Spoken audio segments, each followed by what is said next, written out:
Hello, welcome back to our Pakistan reaction channel. हम team की तरफ से मैं हूं मिस्टर पतलू और मेरे साथ हैं मैं हूं शाबान। मैं हूं जुनैद। आज भाई हम कंपैरिजन वीडियो लेकर आए हैं और आम कंपैरिजन नहीं है, ये दोनों आम का कंपैरिजन लेके आया। मैंगो का मैंगोस का सीजन। मुझे लगता है आप उर्दू नहीं पढ़ते। आम मतलब आम कंपैरिजन मतलब कि आम फारा कंपैरिजन नहीं है। लोकल कंपैरिजन नहीं होने वाला। ये होने वाला है इंडिया के दो स्टेट्स का कंपैरिजन। एक तरफ महाराष्ट्र जो कि बहुत ही बड़ा और बहुत ही जबरदस्त स्टेट है जिसमें मुंबई आता है, पुणे आता है, और दूसरी तरफ जो स्टेट है उसका नाम मुझे भूल गया लेकिन मैं देख बस ये तो फिर वही उत्तर प्रदेश भाई, जिसकी पॉपुलेशन यूपी। सबसे ज्यादा है। यार एक की पॉपुलेशन सबसे ज्यादा है और एक में जीडीपी बहुत ज्यादा है। जीडीपी बहुत ज्यादा है, लेकिन जिधर तू पॉपुलेशन का कह रहा है उधर तो फैक्ट्रीज और हब और इंडस्ट्रियल हब मैं कहूंगा उस पूरे स्टेट को। और इसमें हम देखेंगे उत्तर कि प्रदेश को इंफ्रास्ट्रक्चर का कंपैरिजन है, उसमें ज्यादा हुआ है 2026 में या महाराष्ट्र में ज्यादा हुआ है। यानी कि ये सिर्फ इंफ्रा का कंपैरिजन होने वाला और इसमें कोई चीज कंपेयर नहीं कोई की चीज नहीं जाएगी कंपेयर कि कितनी चीजें बनी हैं उस स्टेट में, कितने प्रोजेक्ट्स बने हैं इस स्टेट में। लेकिन महाराष्ट्र की मुंबई में तो काफी सारे प्रोजेक्ट्स बन गए यार। कोस्टल रोड ड्राइव हो गई, या उसके बाद वो जो म्यूजिकल रोड बना है यार उत्तर प्रदेश भी कम नहीं है। देखते हैं, स्टार्ट करते हैं। चलो भाई देखते हैं, चलते हैं दिखाओगे इंडिया तो की देखेंगे यार। लेट्स गेट स्टार्टेड जी। दोस्तों 2026 में अगर इंडिया के इंफ्रास्ट्रक्चर का सबसे अग्रेसिव एग्जाम्पल देखना हो तो सीधा मैप खोलो और उत्तर प्रदेश पर जूम करो, क्योंककि यहां बातें प्रोमिसेस की नहीं हो रही, यहां नंबर्स ग्राउंड पर दिख रहे हैं। 594 किलोमीटर लंबा गंगा एक्सप्रेसवे, लगभग 36,000 करोड़ का प्रोजेक्ट वेस्टर्न कब बना है इसका तो हमें पता ही नहीं था। 36,000 करोड़ का कितना गया? 36,000 था ये 36 यूपी को ईस्टर्न बेल्ट से सीधे जोड़ रहा है। सिर्फ डिस्टेंस कम नहीं हुआ, ट्रैवल टाइम जो पहले 10-12 घंटे था वो अब 6-7 घंटे के आसपास आ गया है। और ये कोई आइसोलेटेड प्रोजेक्ट नहीं है। यूपी पहले ही यमुना, आगरा, लखनऊ, पूर्वांचल, बुंदेलखंड जैसे मल्टीपल एक्सप्रेसवेज ऑपरेशनल कर चुका है और पाइपलाइन में और कॉरिडोर्स रेडी हैं। मतलब जो स्टेट पहले फ्रैगमेंटेड कनेक्टिविटी के लिए जाना जाता था, वही अब इंडिया का सबसे डेंस एक्सप्रेसवे नेटवर्क बना रहा है। और ये सब सिर्फ ट्रैवल के लिए नहीं हो रहा। हर एक्सप्रेसवे के साथ लैंड पार्सल्स आइडेंटिफाई हो चुके हैं, जहां लॉजिस्टिक्स पार्क्स, वेयरहाउसिंग जोन्स और इंडस्ट्रियल क्लस्टर्स डेवलप हो रहे हैं। सिंपल लैंग्वेज में समझो, रोड बनती है, फिर उस रोड के आसपास इकोनॉमी ग्रो करती है। इसी वजह से एस्टिमेट्स में गंगा एक्सप्रेसवे अकेले लाखों डायरेक्ट और इनडायरेक्ट जॉब्स क्रिएट करने की पोटेंशियल रखता है। मॉडल साफ है, पहले कनेक्टिविटी, फिर इन्वेस्टमेंट, फिर जॉब्स। अब इसी पॉइंट पर कंपेयर करो महाराष्ट्र को। यहां नंबर्स एक अलग कहानी बताते हैं। महाराष्ट्र के पास ऑलरेडी इंडिया का सबसे वैल्यूएबल अर्बन क्लस्टर है, मुंबई मेट्रोपॉलिटन रीजन। इसलिए यहां एक्सप्रेसवे बनाना सिर्फ एक्सपेंशन नहीं, प्रिसीजन इंजीनियरिंग का गेम है। मुंबई नागपुर समृद्धि एक्सप्रेसवे, लगभग 55,000 करोड़ का प्रोजेक्ट, 700 किलोमीटर से ज्यादा स्ट्रेच में स्टेट को कनेक्ट। कहाँ 36,000 कहाँ 55,000। भाई इतना पैसा कहाँ से रहा है? चेक करो कहाँ से कनेक्टिविटी शुरू हो रही है और वो कहाँ वो होने लास्ट तक जा रही है। ये पूरे ही महाराष्ट्र को और कनेक्ट कर रहा है। 2026 में मुंबई पुणे एक्सप्रेसवे का मिसिंग लिंक सिर्फ 13 किलोमीटर, लेकिन इंपैक्ट देखो, ट्रैवल टाइम 2.5 घंटे से गिरकर करीब 2 घंटे के आसपास।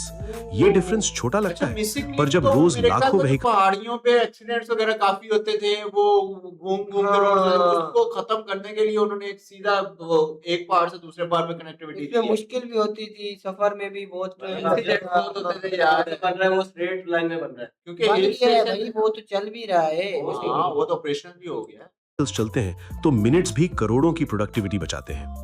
यही कोर डिफरेंस समझ आता है। उत्तर प्रदेश वॉल्यूम क्रिएट कर रहा है, महाराष्ट्र एफिशिएंसी एक्सट्रैक्ट कर रहा है। अब आते हैं एयरपोर्ट्स पर, क्योंकि रियल इकोनॉमिक एक्सेलरेशन वहीं से आता है। उत्तर प्रदेश का नोएडा इंटरनेशनल एयरपोर्ट जेवर, फेज 1 कैपेसिटी लगभग 12 मिलियन पैसेंजर्स एनुअली और लॉन्ग टर्म प्लान 70 मिलियन तक एक्सपैंड करने का। ये स्केल इंडिया में रेयर है। और सबसे बड़ी बात, एयरपोर्ट के साथ ही 5,000 प्लस हेक्टेयर का एरोट्रोपोलिस जोन डेवलप हो रहा है। मतलब एविएशन के आसपास ही एक पूरा बिजनेस सिटी तैयार किया जा रहा है। Logistics hubs, cargo terminals, MRO facilities, सब एक इंटीग्रेटेड इकोसिस्टम में। यही मॉडल दुबई और सिंगापुर जैसे ग्लोबल हब्स में काम करता है। महाराष्ट्र यहां भी अलग खेल खेलता है।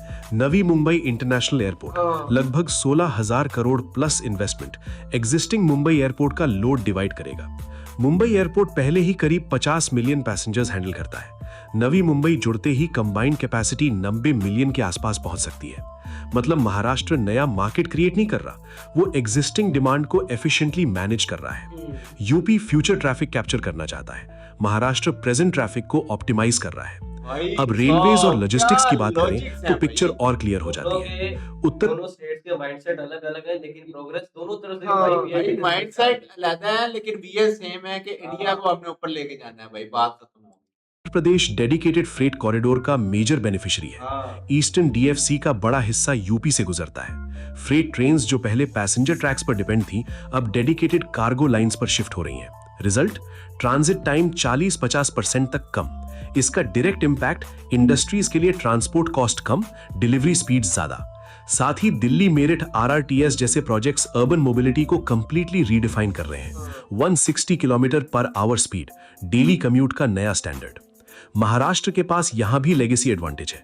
Jawaharlal Nehru port trust India का सबसे बड़ा कंटेनर पोर्ट यार है। हर साल ये क्या यकियां कर रहा है उस वक्त से तस्वीरों वीडियोस में भाई, हैं? एआई जो है ना वो हमारा दोस्त बन चुका है ना, आप अच्छे देख लें, पूरी दुनिया का दोस्त बना हुआ है। भाई तो लोगों ने वो ट्रेन सीधी आ रही है, दरवाजे उसने ऐसे खोल दिए भाई, है वो कट आ गया था ना, मोड़ आ चल गया। भाई चला। अब अभी अब साल इधर millions देख, of इधर देख, TV वो काम पीछे हो रहा है, ये किधर किसको इशारे कर भाई रहा है भाई? इधर भी हो रहा है ना काम तो न्यूज बहुत हैंडल ज्यादा। करता है और इस पोर्ट को करेक्ट करता ट्रेन आके कट मारी ना, वो ड्राइवर यही था। हुआ रोड और रेल मुझे नेटवर्क लगता है वो ऑलरेडी ड्राइवर मेच्योर है। था। मतलब शिप से उतरते ही कार्गो सीधे हाईवेज और रेल कॉरिडोर्स में सीमलेसली मूव करता है। और उसको ये पीछे देख, इंटीग्रेशन कितनी उत्तर लाइन प्रदेश अभी खींची बिल्ड यार कर रहा भाई है। साहब। महाराष्ट्र के पास ऑलरेडी रेडी है। अब इंडस्ट्री पर आते हैं, क्योंकि यही फाइनल आउटपुट है। उत्तर प्रदेश ने डिफेंस कॉरिडोर लॉन्च किया है, लखनऊ, कानपुर, झांसी, अलीगढ़ जैसे नोड्स को कनेक्ट करता हुआ। टारगेट क्लियर है, डिफेंस मैन्युफैक्चरिंग इकोसिस्टम बनाना। साथ ही इलेक्ट्रॉनिक्स, डेटा सेंटर्स और टेक्सटाइल पार्क्स में भी हेवी पुश दिया जा रहा है। 2026 तक यूपी ने लाख करोड़ रेंज के इन्वेस्टमेंट प्रपोजल्स अट्रैक्ट किए हैं, लेकिन इनमें से कई प्रोजेक्ट्स अभी अर्ली एग्जीक्यूशन फेज में है। महाराष्ट्र में ये स्टेज काफी पहले क्रॉस हो चुकी है। मुंबई इंडिया का फाइनेंशियल कैपिटल है। RBI, stock exchanges, major financial institutions सब यही हैं। पुणे एक मेजर इंजीनियरिंग और ऑटोमोबाइल हब है और रीसेंट ईयर्स में फिनटेक, स्टार्टअप्स और ग्लोबल कैपेबिलिटी सेंटर्स ने इकोसिस्टम को और मजबूत किया है। महाराष्ट्र का जीएसडीपी लगभग 35 लाख करोड़ के आसपास पहुंच रहा है, जो इंडिया में हाईएस्ट है। मतलब यहां इंफ्रास्ट्रक्चर का आउटपुट ऑलरेडी विजिबल है। एजुकेशन और वर्कफोर्स की बात करें तो उत्तर प्रदेश में IIT Kanpur, BHU, IIM Lucknow जैसे स्ट्रॉन्ग इंस्टीट्यूट्स हैं, लेकिन स्केल अभी बिल्ड हो रहा है। महाराष्ट्र में आईआईटी बॉम्बे, मुंबई यूनिवर्सिटी, पुणे के इंस्टीट्यूट्स, ये सब कंटिन्यूअस टैलेंट पाइपलाइन क्रिएट करते हैं, जो सीधे इंडस्ट्री में एब्जॉर्ब हो जाती है। इंफ्रास्ट्रक्चर तभी इफेक्टिव होता है जब स्किल्ड वर्कफोर्स रेडी हो। टूरिज्म में भी दोनों स्टेट्स अपनी जगह स्ट्रांग है। उत्तर प्रदेश में वाराणसी और अयोध्या रीडेवलपमेंट के बाद करोड़ों विजिटर्स अट्रैक्ट हो रहे हैं। रिलीजियस टूरिज्म का स्केल यहाँ एक्सप्लोसिव है। महाराष्ट्र में मुंबई, लोनावला, कोस्टल बेल्ट ये डाइवर्सिफाइड टूरिज्म क्रिएट करते हैं, जो स्टेबल रेवेन्यू देता है। अब अगर पूरा कंपैरिजन एक लाइन में समझो तो उत्तर प्रदेश एक हाई स्पीड कंस्ट्रक्शन साइट जैसा है, जहां हर तरफ नए प्रोजेक्ट्स, नए कॉरिडोर्स दिखते हैं। महाराष्ट्र एक फुल्ली ऑपरेशनल सिस्टम जैसा है, जहां सब कुछ ऑलरेडी चल रहा है, बस उसे और एफिशिएंट बनाया जा रहा है। तो सीधा सवाल, आज कौन आगे है? नंबर्स क्लियर है, महाराष्ट्र। इकोनॉमी, इंडस्ट्री, लॉजिस्टिक्स हर जगह लीड, लेकिन ग्रोथ स्पीड देखो। अभी महाराष्ट्र बनने के वो रास्ते में है, तैयारी शारी में है, लेकिन अनकरीब वो भी बन जाएगा। लेकिन मैं कहना ये चाहता हूँ कि यूपी में कंस्ट्रक्शंस, यूपी में प्रोजेक्ट्स जिस हवाले से अभी कंस्ट्रक्ट हो रहे हैं, तो इनको बेसिकली पीछे से फंडिंग कौन कर रहे हैं? क्योंकि सरकार तो आफ्टर ऑल उनकी है। क्या नाम है गुजरात यूपी में यार, वो क्या नाम है उनका, बड़े फेमस अयोध्या जी, अयोध्या जी की सरकार है। लेकिन वो गवर्नमेंट के साथ कोई उनका फंडिंग वाला सिस्टम है कि म्यूचुअल फंडिंग वगैरह का वाला कोई सीन हो, नहीं तो वो खुद से ऐसे कैसे प्रोजेक्ट्स वगैरह इतनी प्रोग्रेस हम देख रहे हैं। मुझे लग रहा है स्टेट वाइज इनके फंड्स भी मतलब अलग-अलग सिस्टम ही होते हैं। रोज कोई ना कोई नई हाईवेज, अभी रिसेंटली मैंने देखा कि इतनी बड़ी वो हाईवे वाला प्रोजेक्ट उन्होंने लॉन्च किया है, तो कहने का मकसद ये है कि पीएम मोदी जो है वो खुद पर्सनली जो यूपी के लिए फंडिंग दे रहे हैं, या वो खुद से सरकार जो है वो फंडिंग कर रही हाँ है? ये ये चीज अच्छी, ये क्योंकि हर एक चीज जो है यूपी में बने, वो बहुत सारे जो है रेलवे स्टेशन भी रीडेवलपमेंट हो रहे हैं इधर। बहुत सारी चीजें यार, हाँ, वो राम मल्टीपल मंदिर प्रोजेक्ट्स बनाया है, चल रहे हैं। वो अभी वो जो सबसे बड़ा वो स्टेशन बनाया है, रेलवे स्टेशन, वो एयरपोर्ट स्टाइल का बना दिया भाई साहब। हाँ।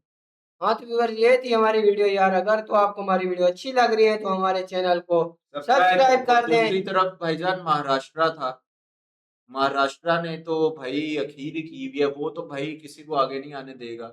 जितने भी स्टेट्स हैं, मैं मेरी नज़र में तो पहले नंबर पे महाराष्ट्र ही है, चाहे वो जीडीपी के लिहाज से, चाहे वो मेट्रो सिस्टम के लिहाज से, चाहे वो ओवरऑल आप देखो क्या नाम है, डेवलपमेंट नहीं नहीं, महाराष्ट्र से आगे के हवाले से मुंबई जैसे। महाराष्ट्र से आगे तो तमिलनाडु भी महाराष्ट्र से आगे है यार। तमिलनाडु में बहुत सारे इंडस्ट्रियल हब हैं वहाँ पे यार बहुत सारे। तमिलनाडु ठीक है, इंडस्ट्रियल हब है एक, हम वो उस चीज से इनकारी नहीं कर रहे, लेकिन महाराष्ट्र से आगे नहीं हो सकता, मैं ये चीज कह रहा हूँ। महाराष्ट्र में तो मुंबई सिर्फ चला रहा है यार महाराष्ट्र वो तुम लोग जो मर्जी को, ऐसा तो हम कहेंगे कि भाई पूरा बॉलीवुड मिल के वो मुंबई चला रहा है, फिर हाँ ये भी उधर है। आधे से ज्यादा जो है वो लोग जो है वो बिजनेस बॉलीवुड बड़े स्टार ही सारे। रहते हैं भाई। टॉप के तुम लोगों के यूट्यूबर्स उधर है, टॉप के तुम लोगों के क्रिकेटर्स उधर है, टॉप के तुम लोगों के फिल्म स्टार्स उधर है, तो हाँ, फिर पीछे रह क्या जाता है भाई? चला ही वही रहे महाराष्ट्र को, और तो हाँ कोई चला ही नहीं रहा भाई साहब। ये थी हमारी वीडियो भाई, अगर तो आपको हमारी वीडियो अच्छी लगी है तो हमारे चैनल को सब्सक्राइब कर दें, वीडियो को लाइक कर दें। मिलते हैं फिर नेक्स्ट वीडियो में, टिल देन टेक केयर।